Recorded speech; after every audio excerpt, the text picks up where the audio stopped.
आज उनकी सालगिरह भी है, आप बता रहे थे इस बार भी वो होते घर पे तो आप लोग वैसे ही। बिल्कुल बिल्कुल, सेलिब्रेशन करते। बहुत कुछ सोचा था। पिताजी के पास छोटा मोबाइल था।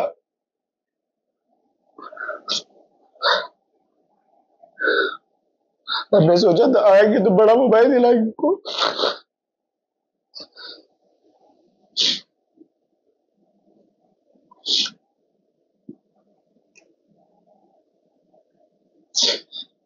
This year, Sachin wanted to fulfill his desire to gift a big touchscreen phone to his dad on his anniversary, but he couldn't make it happen. However, at 28 years old, Sachin's tears are not only because he couldn't buy his dad a big phone, but because he realizes that he might never get another chance to do something for his dad again. His tears are a gift received in exchange for his father sacrificing his life to keep the great democracy of India alive.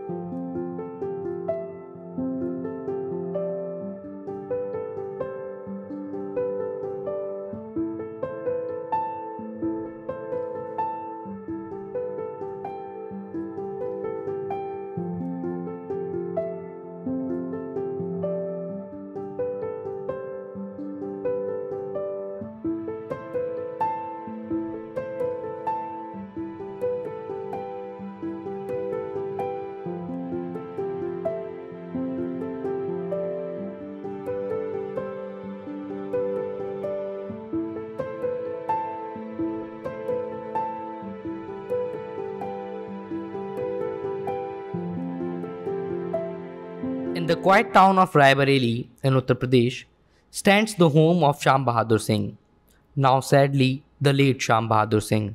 He faithfully served as a home guard for Uttar Pradesh government's Home Guard department. On 30th of May, he was in Mirzapur, diligently carrying out his assigned election duty. Tragically, under the unforgiven sun, he succumbed to a heat wave while on duty. Today, inside their home, his family mourns.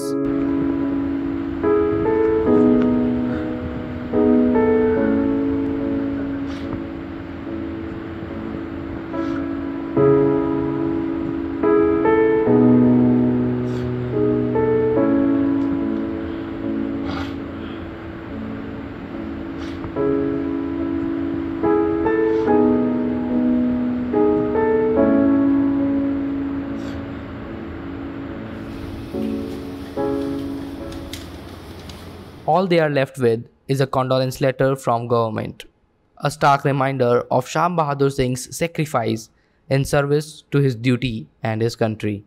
रात में phone आया अचानक कि आपके पिताजी की काफी तबीयत खराब है। अटलाहट थाने से फोन आया था, मिर्जापुर से। वो चुनार में पड़ता है। तो बोले कि आप तुरंत आ जाइए। तो हमने कहा ठीक है आ रहे हैं। अभी बात हो रही थी फोन में। तो वहां जब पहुंचे, रात में काफी दूर भी है। तो पहुंचने में हमको सुबह हो गई, 6 बजे पहुंचे थे। तो थाने गए। थाने में जानकारी रात में ही मिली हमको, 1 बजे कि ऐसी ऐसी बात हो गई। तो हम लोग और ज्यादा हो गए रास्ते में। उसके बाद वहां पहुंचे, फिर बताया कि विक्सी चुनाव सेंटर था जो 294 वो था। तो छतौना एक पड़ता है CSC, वहां ले जाते पिताजी की death हो गई। जब तक आप गए थे तब तक वो जा चुके थे। हाँ। तो आपको फिर डेड बॉडी दिखाई उन्होंने या क्या बताया कि ले गए, जाइए? हमसे बोले थाने में थे, अटलाहट थाने में। उसके बाद वही 1 बजे करीब, दूसरे दिन 1 बजे करीब, चुनाव जिस दिन था वहां पे। दोपहर में? हाँ, 1 तारीख को। तो वहां ले गए हमको, चुनार में PM हाउस है, वहीं पे ले गए थे। वहीं पे पिताजी डेड बॉडी देख के PM हमने बैठ के कराया, वही थे। पोस्टमार्टम हुआ जब जी। लाश आई थी डेड बॉडी। ये डेड बॉडी आपने? जी, डेड बॉडी आई थी 1 तारीख की रात को 11 बजे। जी।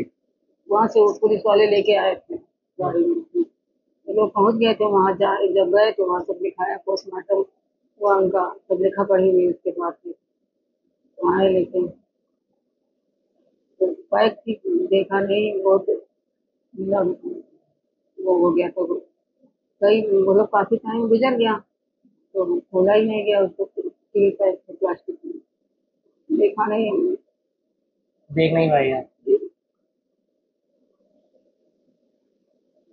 Since Sham Bahadur's passing, nobody has visited his family. Neither the authorities nor the media have extended their support. Yet, in a government stamped condolence letter bearing the signature of a respected minister, the sacrifice of Sachin's father has been recognized. It also states that the department will always stand by them empathetically during this immense sorrow.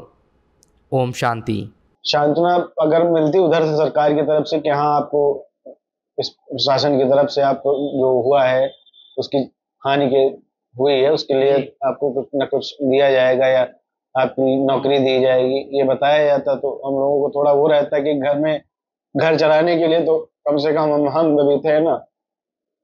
नहीं, और क्योंकि आपके पिताजी on duty थे और हाँ, on duty वो on duty चुनाव में थे।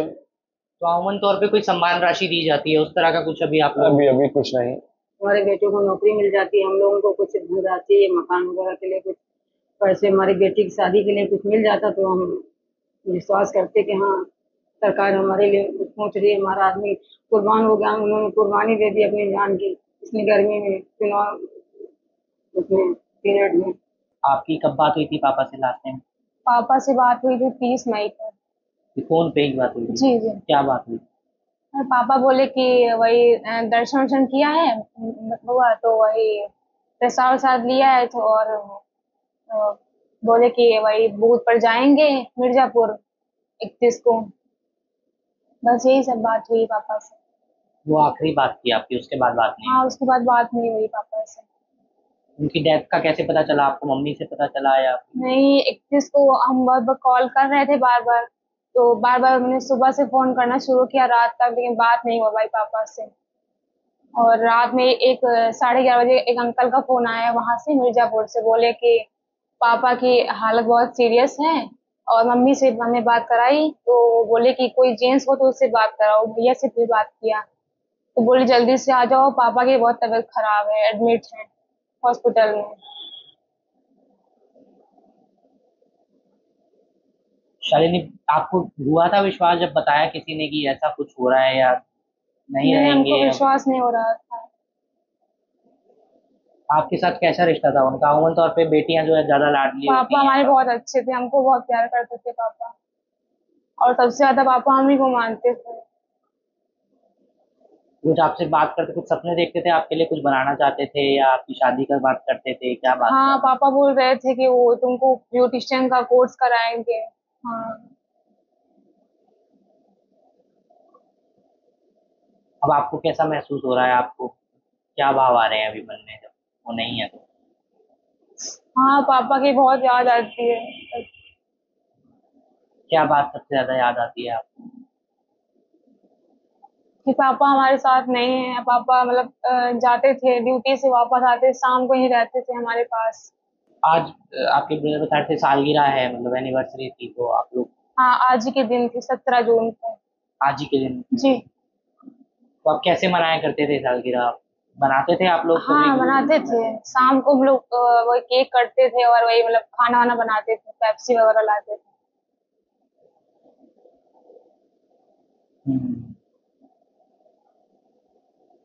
This is Shalini, Sachin's younger sister. Sham Bahadur wanted Shalini to pursue a beautician course. They were even saving money for it. Mind you, living in a rural area and dreaming of making his daughter a beautician is quite something for a father who could earn 900 rupees a day. But for now, Shalini is coping with the sorrow of her brother's family and seeking answers for her father's death.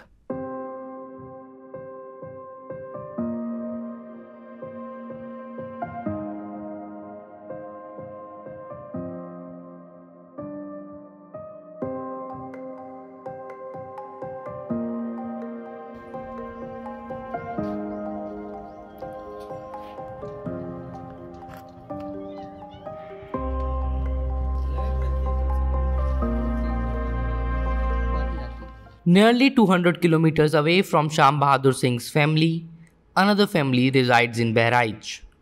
They too bear the heavy burden of grief, having lost their loved one to the scorching heat wave while on duty in Mau. This is the family of Omkar Nath Verma in Uttar Pradesh. At 52-year-old, Omkar was a dedicated home guard. While on election duty on May 30th, he fell ill due to the extreme heat. At 10 p.m. that night, a phone call informed the family that his condition had worsened and they should come to Varanasi immediately. Dead body किधर मिली? अस्पताल से dead body अस्पताल से, हाँ अस्पताल से मिली। तो body दे के भेज दिए वापस? हाँ। ये नहीं बताया कि कैसे मरे, क्यों मरे कुछ? हाँ, ये सब जब तबीयत उनका खराब रहा है वहाँ दवाई बिरवा जो हुआ क्या आदमी जान सकता है, हम लोग रहे नहीं तो कहा जाने। नहीं तो आप लोगों को जब डेड बॉडी दिया उन्होंने तो किसी डॉक्टर ने कुछ बताया, कुछ किसी ने बात हमसे किया? सबसे कुछ नहीं बताए। कुछ नहीं बताए। However, upon reaching the hospital, they were told by the staff that he had already passed away. Why he died, how he died, and when he died, no one was told. यही लगभग 10 बजे phone आया तो उनके जो साथी थे उसने फोन किया यही पापा के मोबाइल से। फिर उसने कहा कि आपके पापा का तबीयत ज़्यादा खराब है। फिर अस्पताल लेकर गए। फिर ऐसे बातचीत होती रही। पापा से तो बात हुई नहीं, बस इतनी ही बात हुई कि घर से कुछ लोग को भेज दो, हमारी तबीयत खराब है, ले जाएं यहाँ से। ये 30 तारीख को आया फोन आपको? हाँ, 30 तारीख के 10 बजे रात को। हाँ। फिर कौन कौन गया आपके घर से? फिर हमारे घर से हमारे भैया, फिर हमारे फूफा का लड़का, हमारे जीजा जी, बस यही, और एक गांव के एक लोग और थे, बड़े पापा लगे थे हैं, वो गए थे। तो कहाँ बनारस बुलाया था सबको? हाँ, बनारस। तो जब तक ये लोग पहुंचे थे तब तक वो थे कि जा चुके थे? जब तक नहीं, एक्सपायर हो गए थे। एक्सपायर हो गए थे? हाँ, बनारस के जो हॉस्पिटल लेकर गए थे तो वही कुछ दूरी पर थे, तभी एक्सपायर हो गए थे। तो बॉडी कैसे आई थी? प्लास्टिक में पैक होके आया था कि सही से लेकर आए थे? पन्नी में ना रहा। पन्नी में आया था? तो देखने दिया था? हाँ, मुंह खुला रहा और नहीं खुला रहा, मुंह खुला रहा। मुंह खुला हुआ था। तो अभी ये बताओ, कोई मिलने के लिए कोई आ रहा है अधिकारी वगैरह? पैसा वैसा मिलने की बात हुई है कुछ सरकार की तरफ से या अभी नहीं हुई है? अब हमारे पास तो यहाँ कोई नहीं आवा है। In their dry tears and emotionless faces, you can sense the deep anguish this family is enduring. They may not even fully grasp the suddenness of their loss. The future is uncertain. Ankita's father's death in the heat wave while on duty during democracy's major festival stands as a sacrifice for the nation. As of now, no official condolence letter or communication has reached this family. They cling to a fading hope of some assistance from us. These, ladies and gentlemen, are not the only two families that share the same grief. There are many more. In fact, in Mirzapur only, more than half a dozen home guards lost their lives in duty hours due to extreme heat wave. All of them were on election duties. But before we move ahead with the story, there are certain other elements that we need to discuss. This summer, a record-breaking heat wave has engulfed the country. On May 29th, the capital city of Delhi recorded the highest ever temperature of 52.9 degrees Celsius. According to Wikipedia, this summer is being labelled as the hottest in the last 120 years. As of June 3rd, over 200 lives have tragically been lost due to the scorching heat waves sweeping across the nation. The extreme heat has also sparked a water crisis in Delhi, with skyrocketing water consumption.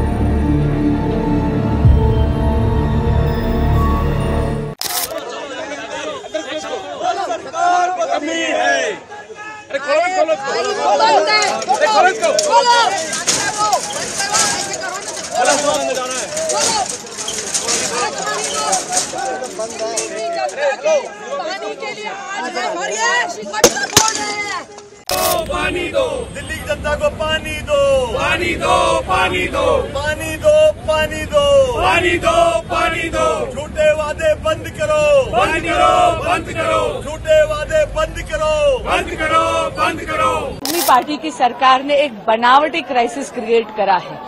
वो जल board जो 600 करोड़ के मुनाफे में था 2013 में, आज 73,000 करोड़ के घाटे में है। जवाबदेही बनती है केजरीवाल सरकार। ये वो सरकार है जो हमेशा वचन देती थी मुफ्त पानी के, आज दिल्ली बूंद बूंद के लिए तरस रही है।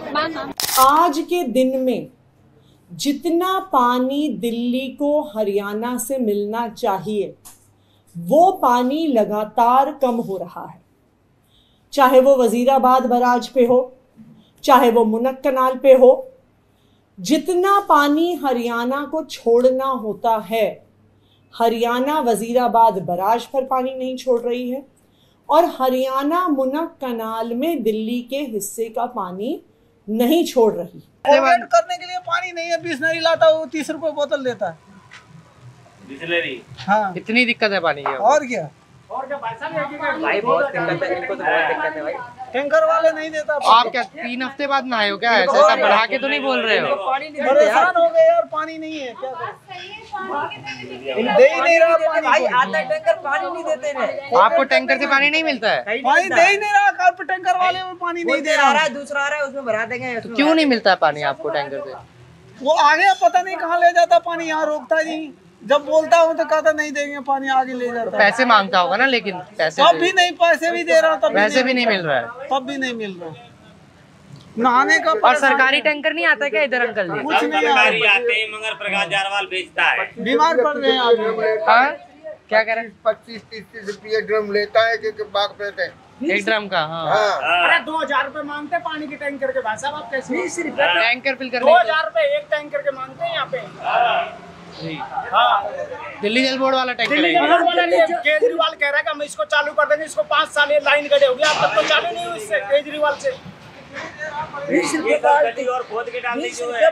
बाल्टी का डाले 5 साल हो गए, अब तक तो पानी नहीं आया इसमें। ये देखो, और केजरीवाल जी कहते हैं हमारे यहाँ फ्री मिलता है। देखो कैसे हो रहा है। हाँ, वो तो कहते ही हैं। कहाँ कहते हैं? मेरे सामने लाओ ना केजरीवाल को, मैं बताता हूँ ना उसको कहाँ मिल रहा है फ्री। वो गली में घूम के देखे एक बार। 2000 रुपए का टैंकर है, 2000 रुपए का फ्री में थे। एक ड्रम ये 200 लीटर का रखा, 30 रुपए का है ये, भरवा लो आप। In the midst of these challenges, many family members hold the belief that holding elections during the summer was a mistake. They argue that scheduling them earlier could have mitigated the health risks and avoided these circumstances. वहाँ पे सुविधाएं होती तो मेरे पापा की तबीयत ठीक हो जाती, और इतनी गर्मी में वहाँ पे चुनाव करा दिए। थोड़ा पहले भी करा देते तो कोई दिक्कत ना होती। यही तो ये ऐसा नहीं है कि पिताजी, काफी लोग वहां पे 14 लोग खत्म हुए थे उसी दिन मिर्जापुर में। मतलब चुनाव आयोग की भी लापरवाही और सरकार की तो है ही है, बहुत ही ज्यादा लापरवाही है। नहीं, ऐसे कभी अभी आज तक इतना नहीं सुना है कि इतने बार चुनाव हुए हैं। लास्ट मार्च तक हो जाते थे चुनाव, हर बार यही हुआ, लेकिन अब की बार बहुत गलती कर दी और गलती के साथ साथ हमारा तो सब कुछ चला गया। In UP's Gonda district, we met the wife of late Pragnarayan Mishra. On the 30th, Pragnarayan was on election duty in Mirzapur when he tragically succumbed to a heat wave. This is Pragnarayan Mishra's house, today left with his memories. His absence weighs heavily on his family and community alike. तो क्या प्रशासन की तरफ से कोई मिलने भी आया था आपके घर पर? एक दिन 3-4 दिन जनवरी के आ रहा है, मैं भैया नहीं रहेगा, फूल माला में बस चढ़ाएंगे। तो कोई किसी ने किसी तरीके की कोई मदद करने के लिए या कुछ पैसे देने के लिए कुछ कहा? कुछ नहीं, कहीं खाली श्रद्धांजलि दे के चला गया। अच्छा, ये जाएगा। बच्चे क्या कर रहे थे आपके जो लड़के हैं? बच्चे एक दिन कंट्रोल का दुकान सहायक में रहे नहीं कर, अपना ड्यूटी करते हैं। अच्छा अच्छा अच्छा। तो आपकी क्या मांग है सरकार से कि सरकार जो आपके पति उसमें मौत हो गई है ड्यूटी पर, तो आप सरकार से क्या मांग करते हैं, क्या उनके लिए? अब लड़का तो नौकरी कहीं है, जीएगा। लड़कों के लिए नौकरी अगर मिल जाए तो ज़्यादा बेहतर होगा। इसका जन का तो मिल पाए, 3 जने हैं। हाँ, परिवार का सीधा सा कहना है कि अगर घर में 3 बेटे हैं तो उनके एक परिवार को, घर के एक बच्चे को अगर नौकरी मिल जाए तो उनका परिवार चल सकता है। आंटी, उनके जाने के बाद तो परिवार काफ़ी टूट गया होगा और परिवार पर दुखों का पहाड़ होगा। कैसे अब घर का गुजारा फिर कैसे क्या होगा? भगवान देखिए। परिवार काफ़ी परेशानी और दुखों में है। जिस तरीके से घर के जो मैन थे, कमाने वाले थे, वो अब इस दुनिया में नहीं रहे। क्या आंटी आप ये मानते हैं कि अगर इतनी गर्मी में अगर चुनाव न करवाया जाता, इसकी जगह पर अगर थोड़ा सा मौसम सही होता इस टाइम पर, या जिनकी उम्र ज़्यादा है, ऐसे लोगों पर ऐसी ड्यूटी न लगाई जाती तो शायद वो आप हम लोगों के बीच में होते? क्या आप मानते हैं? हाँ, कुछ न रोग रहा न रोग रहा, मोटा तारा देखो तो काफी। So besides from holding elections in such extreme weather, there is another important element to this story. To successfully organize such large-scale elections, it requires hundreds of government workers to carry on different poll duties. And the call for election duty usually doesn't give you the liberty to say no to it. I remember how during the COVID pandemic season in Uttar Pradesh, the teachers were forced to do the election duty for a local body election. More than 700 teachers in Uttar Pradesh that time lost their life due to COVID. In fact, Mojo Story spoke to a few families as well. Let's take a look. पहले father को Covid हुआ, फिर mother को Covid हुआ। Mother दोनों ही अध्यापक थे, दोनों को जबरदस्ती चुनावी ड्यूटी पर भेजा गया। जब चुनावी ड्यूटी पर भेजा गया ट्रेनिंग पे, अगर वो इनकार कर देते तो क्या होता? बहुत से परिवारों ने हमें कहा है कि हमने कोशिश की कि भाई हम ना भेजें, लेकिन हमें लगा हमारे को नौकरी से निकाल दिया जाएगा, हमारे पर एफआईआर थोपा जाएगा, हमारे पर केस थोपे जाएंगे। तो पहले की बात बताइए, जब आपके मम्मी पापा नहीं जाना चाहते थे प्रीति पोल ड्यूटी पे, तो कैसे उन्होंने संभाला? सर ये मैम यही बात तो थी कि वो लोग जाना नहीं चाहते थे, क्योंकि तबीयत पहले से भी मान लीजिए कुछ भी है तो एजेड थे ही, कोरोना का वो डर तो था ही, लेकिन उसके बावजूद भी सरकार की तरफ से इतना दबाव था कि आपको जाना है, आपको पार्टी संख्या लेनी है, आपको वहां पे ट्रेनिंग हर हाल में करनी है, नहीं तो एफआईआर किया जाएगा, अनिवार्य सेवानिवृत्ति दी जाएगी और आपकी यही तबीयत का वो करके आपको नौकरी से निकाल दिया जाएगा। तो ये सब बात की डर तो था ही, इसलिए वो लोग गए। नहीं तो हम लोग तो खुद हम लोग मम्मी से मेरी बात होती थी फोन पे तो हम मना करते थे कि आप लोग बिल्कुल भी मत जाइएगा, लेकिन इतना सरकार का दबाव था कि उन लोगों को जाना पड़ा। One may ask if these home guards were also forced to do their duties. Though let me clarify here, the victim families which we spoke to, none of the families said that their husband or their father was forced to do the duty. But you may ask a question whether the preparations were enough to make the situations feasible enough for these home guards to work under the scorching heat of sun. This is Ashok Kumar Goswami. He is also a home guard in Uttar Pradesh. He was stationed at the same school where Omkar was on duty. He mentioned that the facilities at the school were decent, but the heat was so intense that it could easily lead to illness. और ओमकार नाथ जी से आप मिले थे, आपने देखा था उनको, क्या उनकी तबीयत वगैरह थी, कैसा था? हम नीचे कमरे में थे जी, वो ऊपर वाले में थे। उनको ये पता चला कि हाँ जो है तबीयत कुछ दर्द था पेट में, तो बोले कि कोई दवा लाया जाए। तो दवा कहीं दवा है हमारे पास, दवा वो खाए, कुछ देर थोड़ा राहत मिला, उसके बाद फिर दर्द चालू हुआ। तो जो है एम्बुलेंस में बुलाया गया, तत्काल उनको जो है बैठाया गया और दोहरी घाट CSC पे लेकर गए। उस कंपनी के जो कंपनी कमांडर थे या पीसी थे वहाँ लेकर गए, वहाँ जो है रिफर कर दिए मऊ के लिए। मऊ जो है मऊ गए तो वहाँ से रिफर हो गए जो है वहाँ बनारस के लिए। रास्ते में उनका देखा गया, रास्ते में ही डेथ हुआ। वहाँ पर गोस्वामी जी किस तरह की सुविधाएं थी? पानी वगैरह आप लोगों को सही समय पर मिल रहा था? क्योंकि गर्मी बहुत ज्यादा थी, तो क्या दिक्कत हो रही थी? पानी बहुत बढ़िया था वहाँ का, सब भी लगी थी, लेटरिन भी थी, प्रेयर भी लगा था वहाँ पर। कोई मतलब और कोई सुविधा नहीं थी वहाँ पर, सारी चीजें वहाँ पर थी, सब थी। लेकिन कुछ ऐसा गर्मी से बचने के लिए कुछ या कुछ दिक्कतें आपको जो थोड़ी बहुत हुई? थोड़ा दिक्कत तो बस गर्मी तो था ही जी, थोड़ा दिक्कत तो हुआ ही। These three families in Uttar Pradesh share a profound grief. They lost their loved ones in the line of duty, ensuring the seamless operation of the world's largest electoral process. In other words, for the sake of democracy. Today, nearly a month after their tragic losses, they stand united, seeking justice. They hope that the state will finally hear their pleas and provide the compensation they so desperately need. With camera person Anup Kumar, Harshit Sharma reports for Mojo Story.